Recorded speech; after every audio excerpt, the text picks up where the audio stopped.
Hello, so for this video we will be talking about Chapter 8, which covers vitamins. We'll be reviewing the different vitamins, including the fat-soluble and water-soluble vitamins. We'll be talking about their functions, A, D, E, K, B12, C, folate, and the B vitamins as a whole.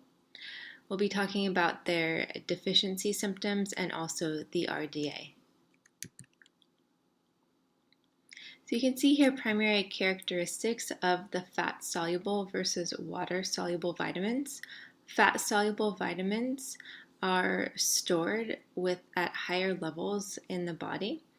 Therefore, there's a lower risk of deficiency for the fat-soluble vitamins, however, a higher risk of toxicity. And again, the fat-soluble vitamins are vitamins A, D, E, and K. Water-soluble vitamins, on the other hand, are not stored to as great of extent in the body as compared to fat-soluble vitamins. There is a lower risk of toxicity, however, a higher risk of deficiency. And the water-soluble vitamins are vitamin C and the B vitamins. You can see that the roles of the vitamins can be separated into different categories. Those categories being vitamins involved in energy metabolism. So these are vitamins involved primarily in the production of ATP. They play a role as a cofactor or coenzyme for a number of our metabolic processes, which we'll be talking about. These vitamins would be mostly the B vitamins, including thiamine, riboflavin, niacin, pantothenic acid, biotin, and B12. Vitamins play a role in immunity, so they have immune-related roles, including vitamin A, vitamin C, vitamin D, and vitamin E. Several vitamins play a role in the bone health. Vitamin C, vitamin D, and vitamin K. Also blood health, so these would be various B vitamins, B6, B12, folate, and vitamin K. And then we have a number of vitamins playing antioxidant roles, which we'll be talking about, vitamins A, C, E, and the carotenoids. Okay, so for the fat-soluble vitamins, we'll first talk about vitamin A. So we have the carotenoid form, the most active form being beta-carotene, which can be converted to vitamin A, so it's a precursor form. You can get beta-carotene from plant-based food sources, including or primarily those with orange or yellow pigmentation, such as carrots, different forms of squash, pumpkin, for example.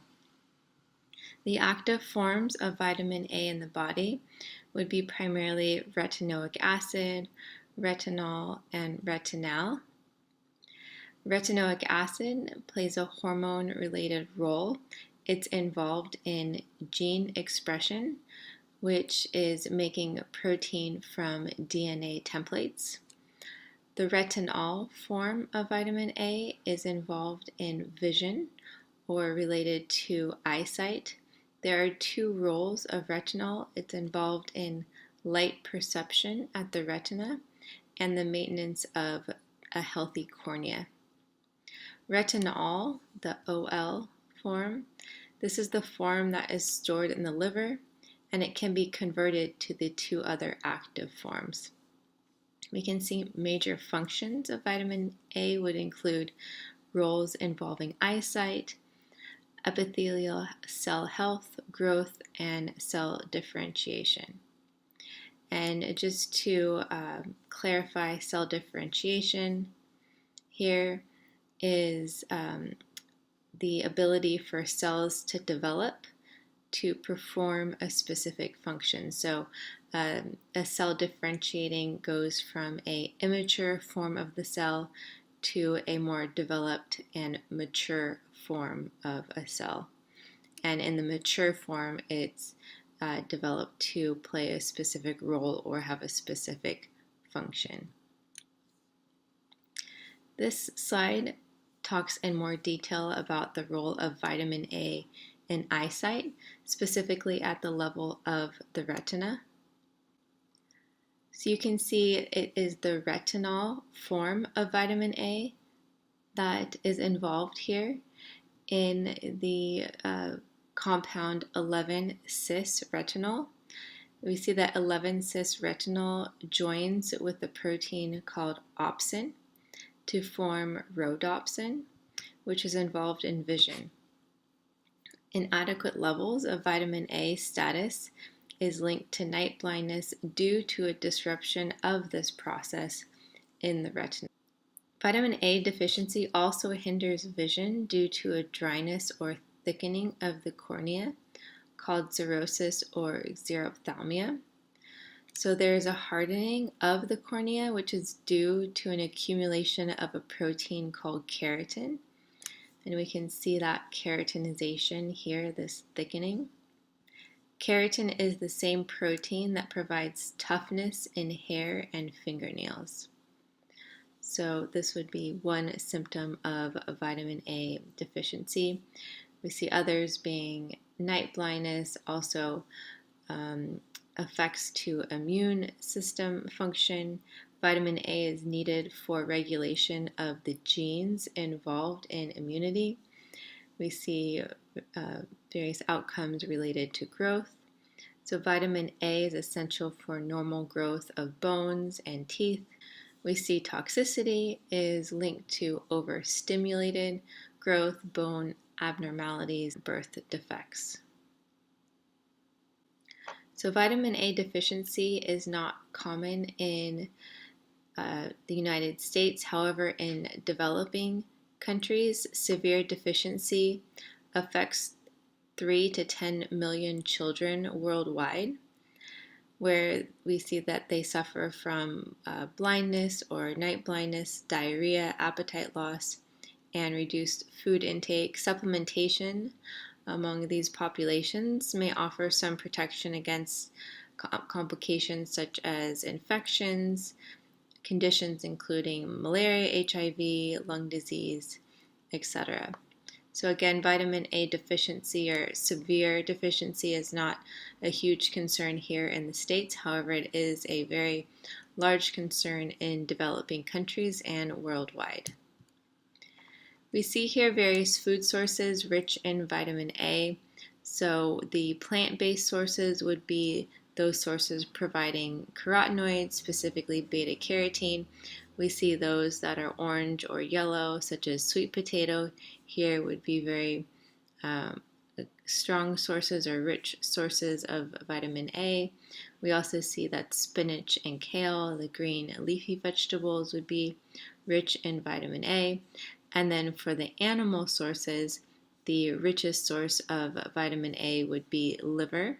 However, we also see tuna, which is another animal source, would be also high in the vitamin A.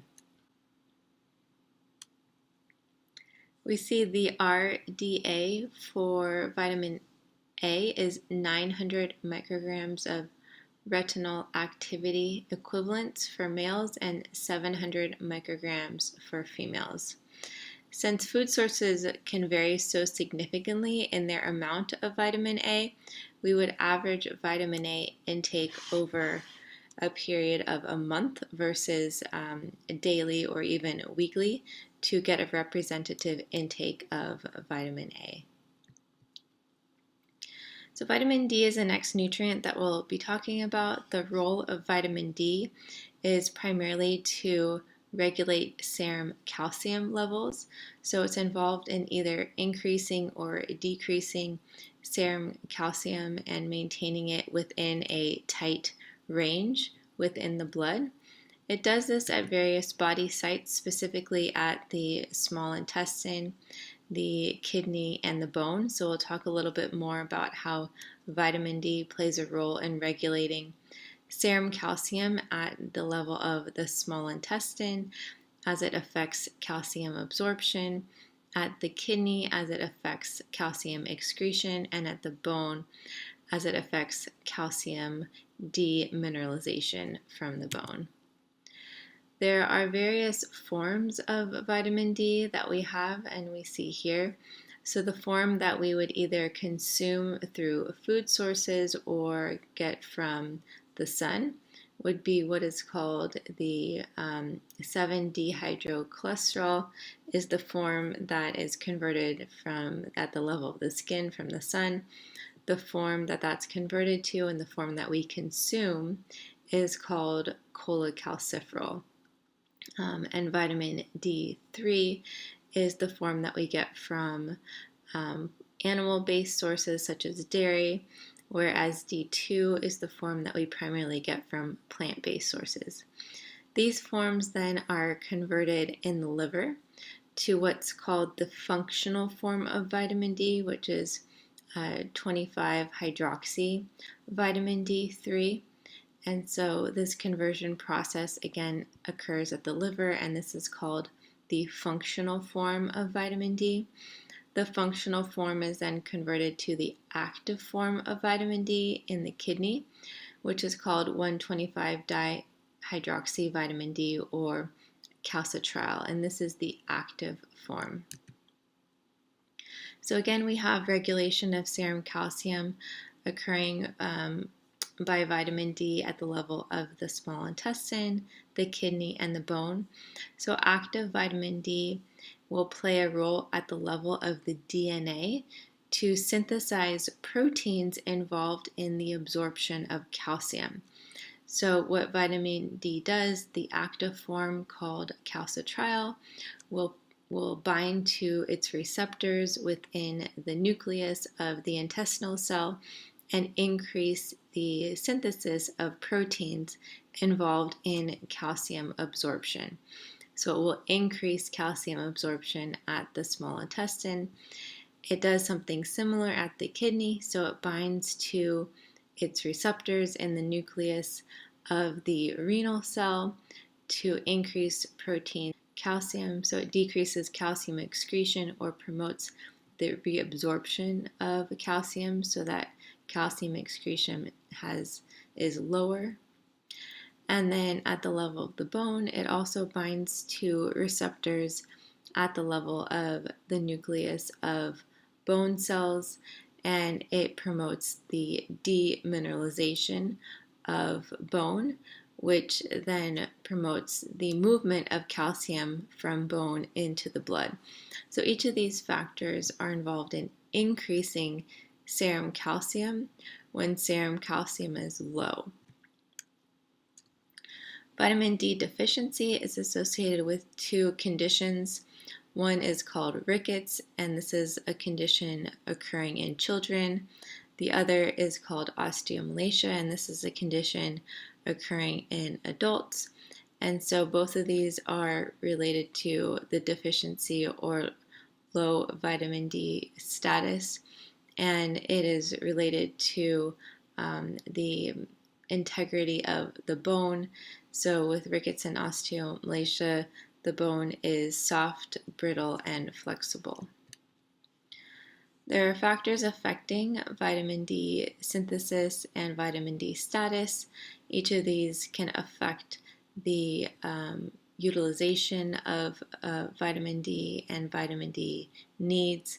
So, of course, in different locations, individuals would be subject to different levels of sunlight, then affecting vitamin D status. Also, the season of the year would affect sun exposure. Skin pigmentation affects the conversion of vitamin D at the level of the skin. So actually, darker skin pigmentations has a lower rate of conversion. So individuals would need more sun exposure or higher intakes of vitamin D.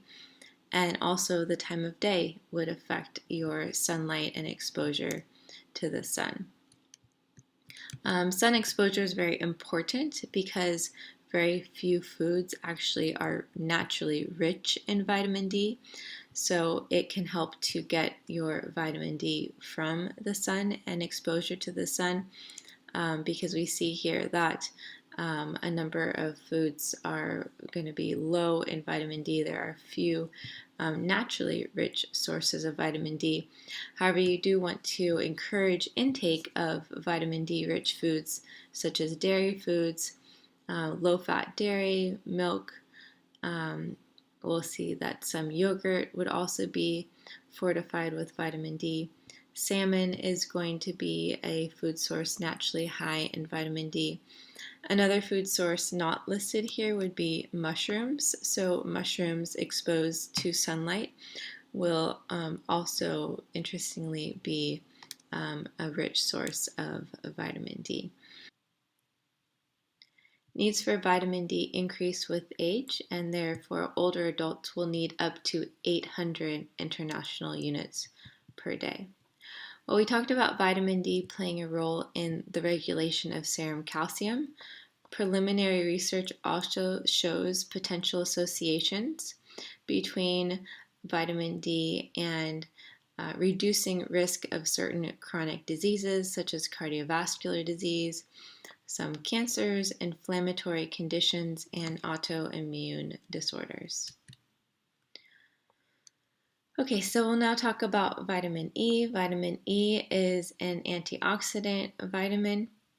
It is an antioxidant for radicals that are lipid-based radicals. So we have our cell membrane here that consists of our phospholipids. This is the phospholipid bilayer of our cell membrane. The inner portion are where the unsaturated fatty acids will lie, and this would be the phospholipid heads of the phospholipid components. So vitamin E is an antioxidant for lipid radicals, and it acts to maintain the membrane integrity of the cells by preventing peroxidation of unsaturated fatty acids contained in membrane phospholipids. So you can see here it's vitamin E is involved in neutralizing the free radical within the lipid component of our cell membranes. We see here these are the unsaturated fatty acids that may be oxidized by free radicals. So risk of deficiency for vitamin E would be among people with conditions that would limit their ability to absorb fat, since vitamin E is a fat-soluble vitamin. Also, premature infants would be at risk for vitamin E deficiency because vitamin E is transferred to the fetus towards the end of pregnancy.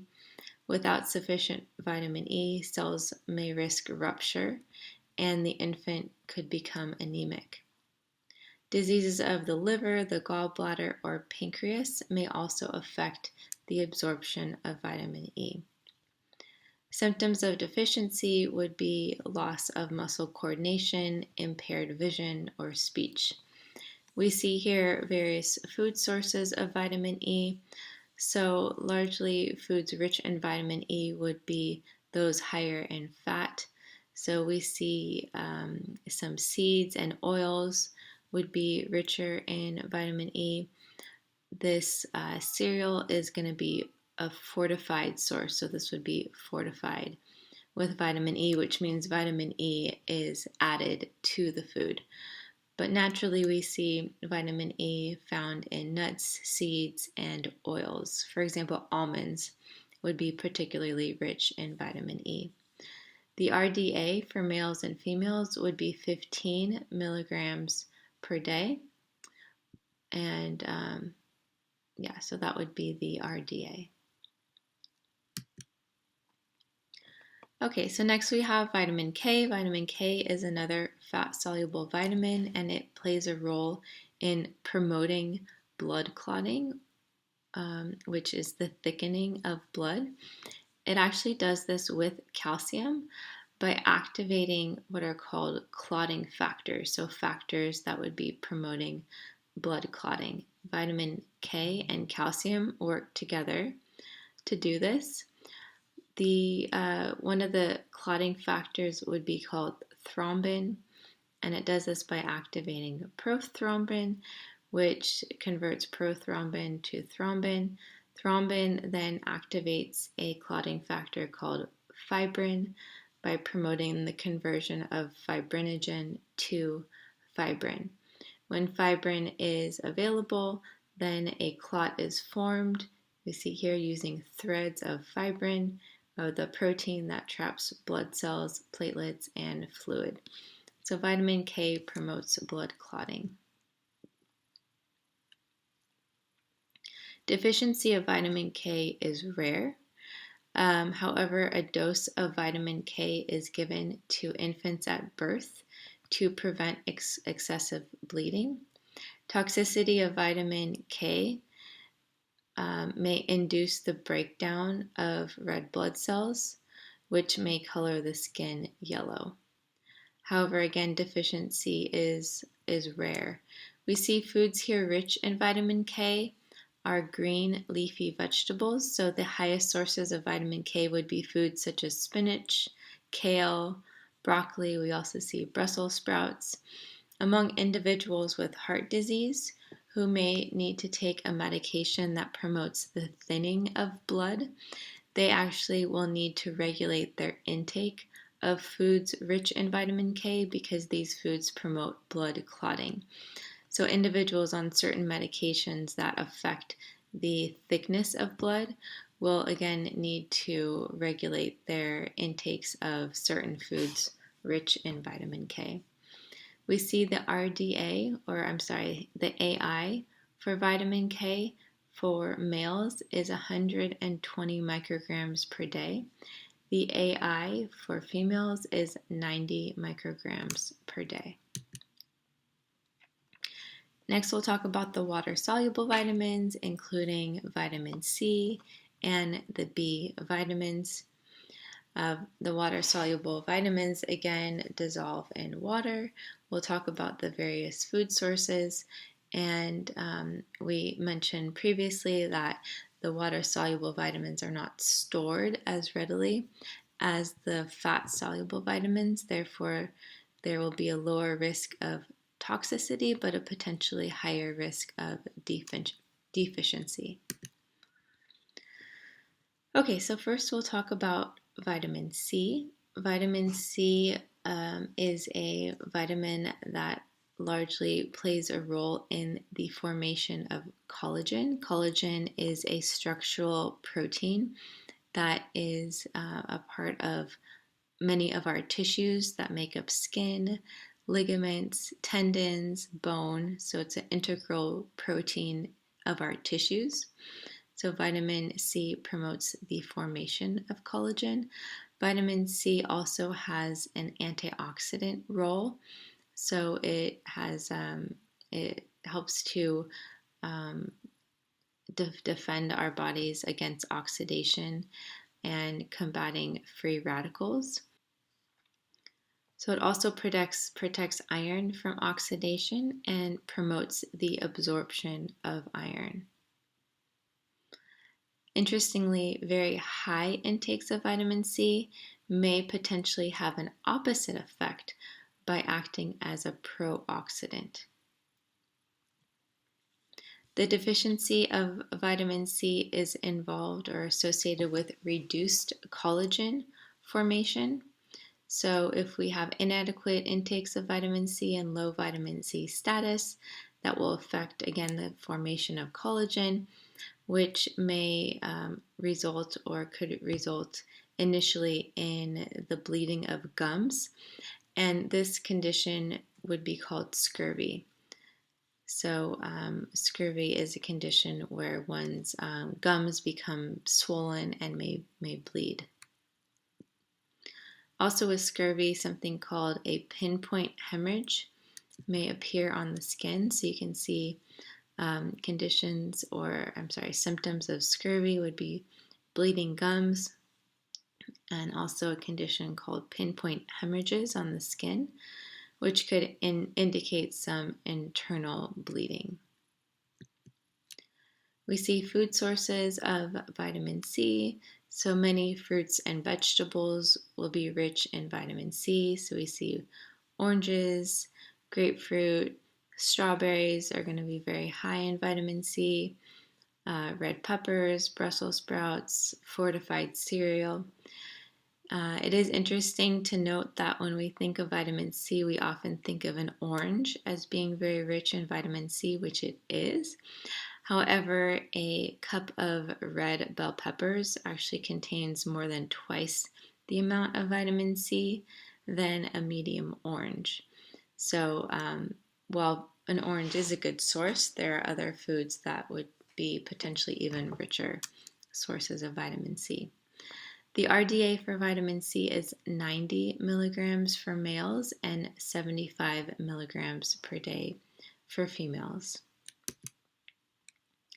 Okay, so we'll be talking about the B vitamins together as they play a very similar role in energy metabolism.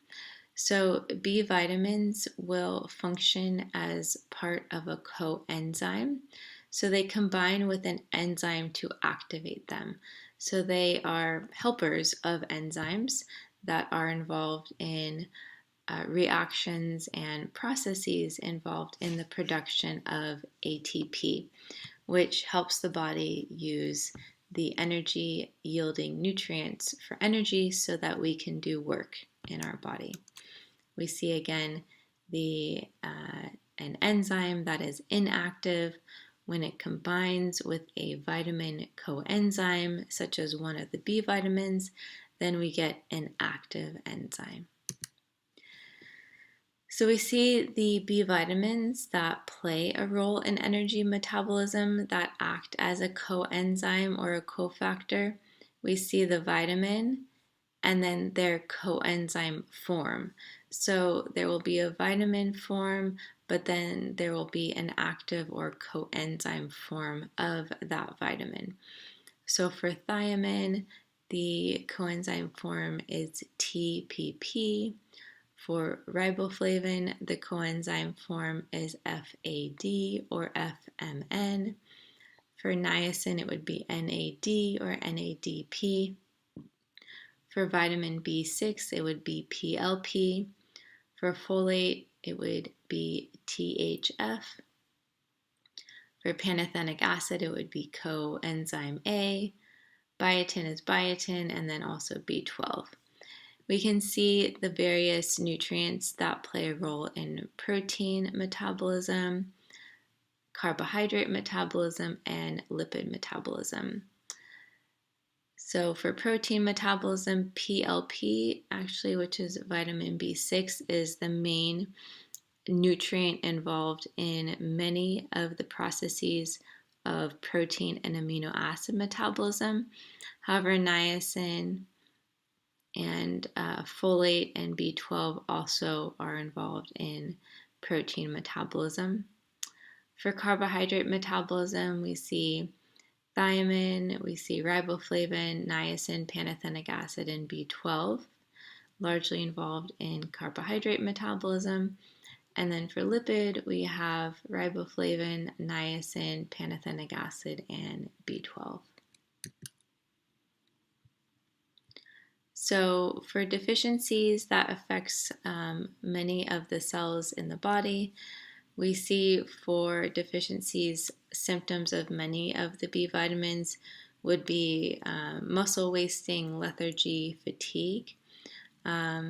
Oftentimes we see if one B vitamin is deficient, we see also other B vitamins that are deficient. So rarely we see isolated deficiencies. Okay, so we'll go over the food sources, the RDA, and deficiency symptoms for each of the B vitamins or each of the remaining B vitamins. So first for thiamine, we see foods rich in thiamine here.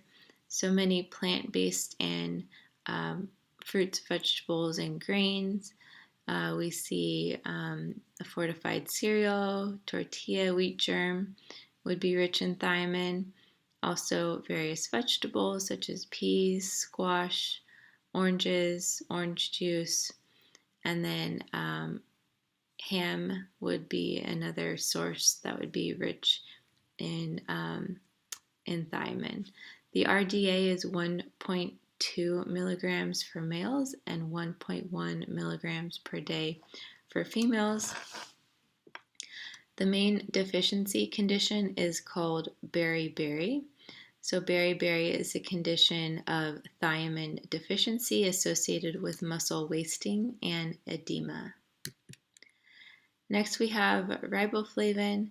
We will see the foods rich in riboflavin, so several animal-based forms such as beef and eggs, and then also dairy is going to be found or to be rich in riboflavin, fortified cereals, and then some vegetables would also be rich in riboflavin. The RDA for riboflavin is 1.3 milligrams per day for males, 1.1 milligrams per day for females, and the deficiency conditions associated with riboflavin deficiency would be a condition called chelosis, which would be cracked lips, stomatitis, which would be cracked corners of the mouth, and also something called glossitis, which is a swollen tongue. Next we have niacin. We see foods rich in niacin would be several animal-based forms, tuna, chicken. We see fortified cereal and some vegetables also being rich in niacin. The RDA for males would be 16 milligrams per day, for females 14 milligrams per day. An interesting fact to note is that tryptophan, which is an amino acid, can actually be converted to niacin. So a small percentage of the tryptophan that we consume daily is converted or can be converted to niacin.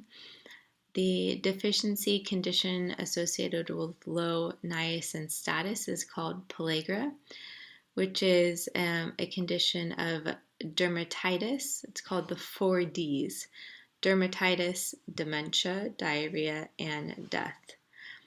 High dose niacin, so a dose of niacin well above the RDA, has actually, it's called a pharmacological dose, so a very, very high dose of a nutrient that has been associated with lowering or has been can be prescribed to individuals by a physician to lower LDL cholesterol, to lower triglycerides, and to increase HDL cholesterol. So there's an application of high dose niacin for lowering our bad cholesterol, LDL cholesterol, lowering triglycerides, and actually increasing our good cholesterol, the HDL cholesterol.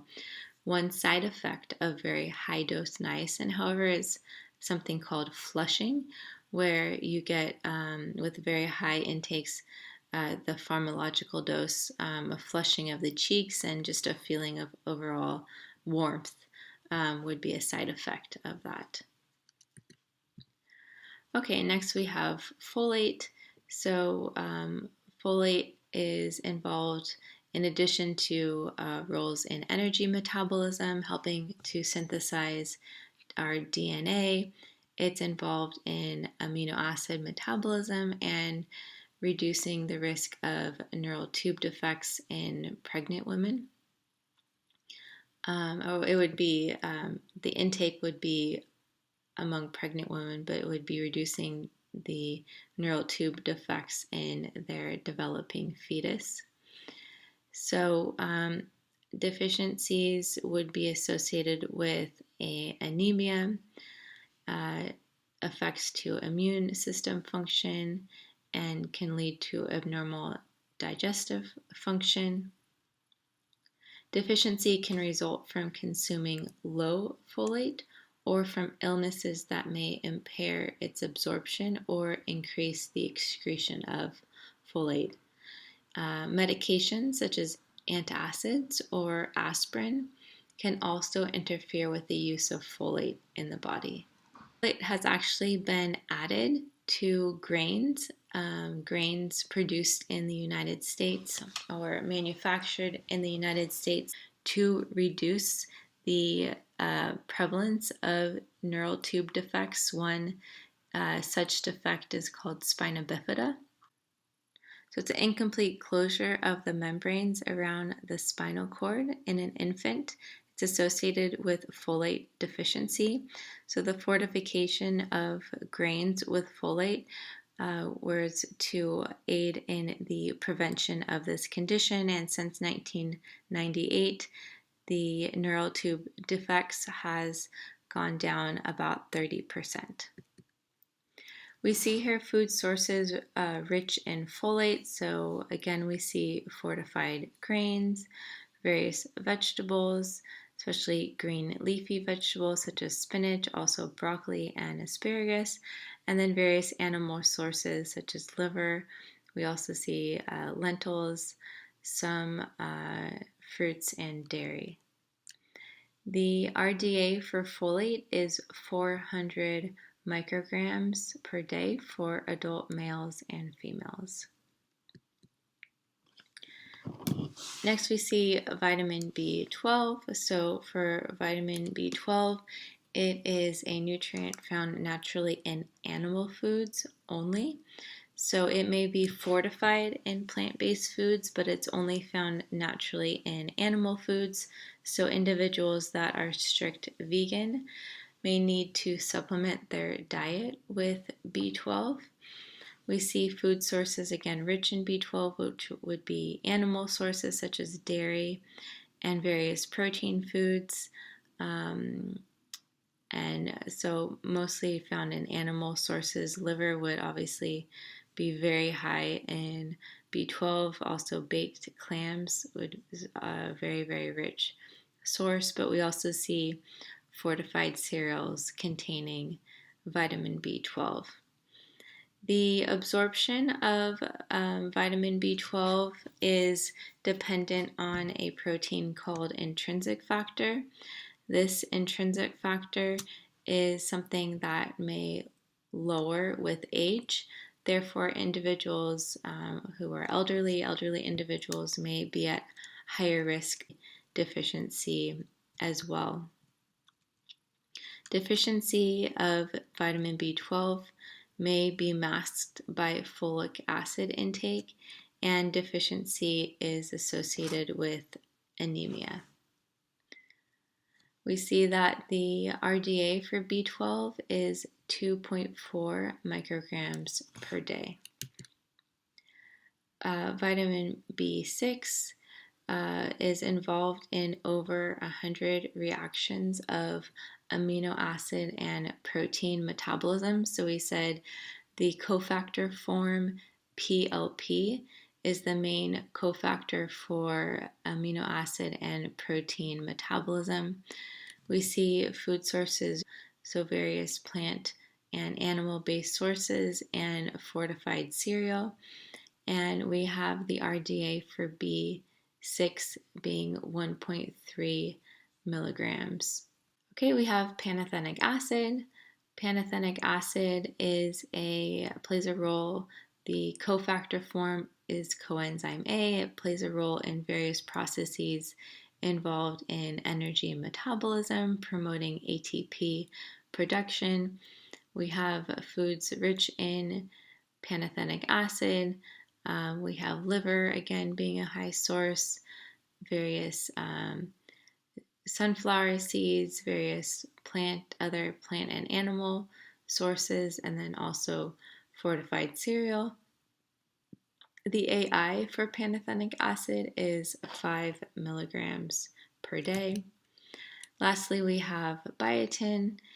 It is involved in, as well, various processes of energy metabolism. We see food sources rich in biotin. So in addition to liver, we have eggs, nuts. The AI is 30 micrograms per day for males and females. Risk of deficiency of biotin is rare. So now we will go over various nutrients and populations of individuals who may benefit for supplementation of those nutrients. So first we have just a general multivitamin and populations who may benefit from that.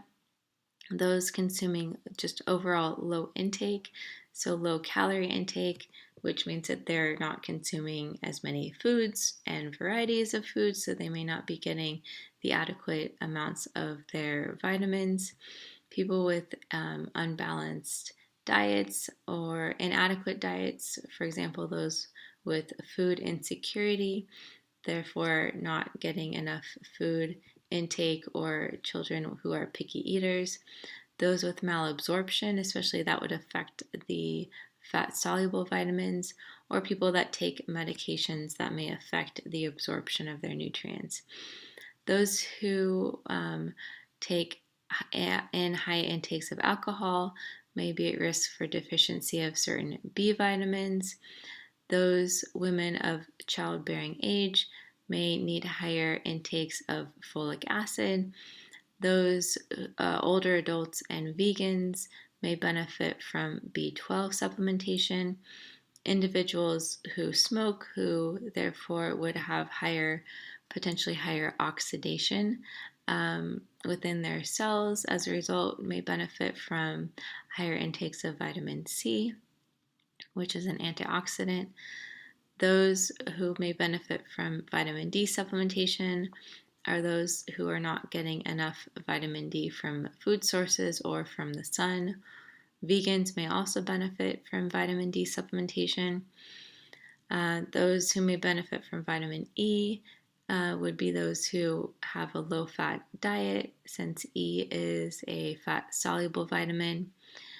Newborns are given a vitamin K shot with high vitamin K at birth. Vegans or older adults may benefit from calcium supplementation.